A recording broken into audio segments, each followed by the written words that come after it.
Hello friends, তোমরা কেমন আছো? Good evening.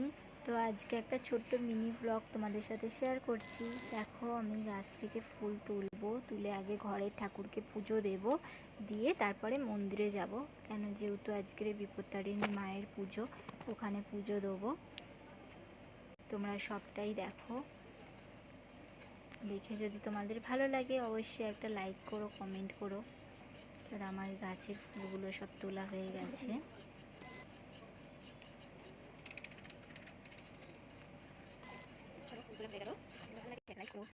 আমার সব ফুলগুলো তোলা হয়ে গেছে। এবার আমি মিষ্টিকে রেডি করে নেব।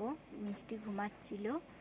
তারপরে এই যে আমি ঠাকুরের পুজোটা করে নেব ঘরে, তারপরে চলে যাব মন্দিরে।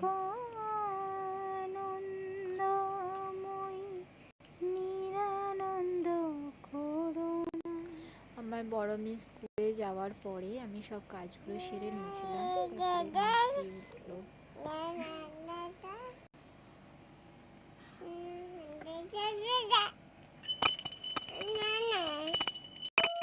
তাড়াতাড়ি করে পুজো দিচ্ছিলাম, কারণ মিষ্টিকেও এসে খাওয়াতে হবে। চলে এসেছি মন্দিরে মায়ের পুজো দিতে। আজকে তো বিপত্তারিণী পুজো, তোমরা সবাই জানো। তো পুরো ভিডিওটা দেখাতে পারলাম না মন্দিরের, কারণ মিষ্টি আমার কোলে ছিল আর আমি একা ছিলাম। আমার বড় মেয়ে তো স্কুলে গেছিলো। এ দেখো, ময়দা পুজো দিয়ে এসে আমি ময়দাটাকে মাখছি। মিষ্টি দেখো সারা গায়ে ময়দা মেখে বসে আছে।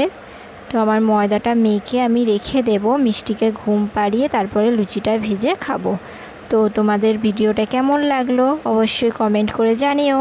যদি এরকম ভিডিও দেখতে চাও অবশ্যই জানাবে, তাহলে আবার এরকম ভিডিও তোমাদেরকে উপহার দেব। মিষ্টি দেখি তো,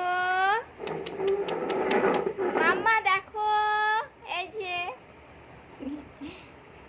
এটা পোলাও আর আলুর দম বানিয়েছিলাম দুপুরবেলা। মেয়ে আর আমার বর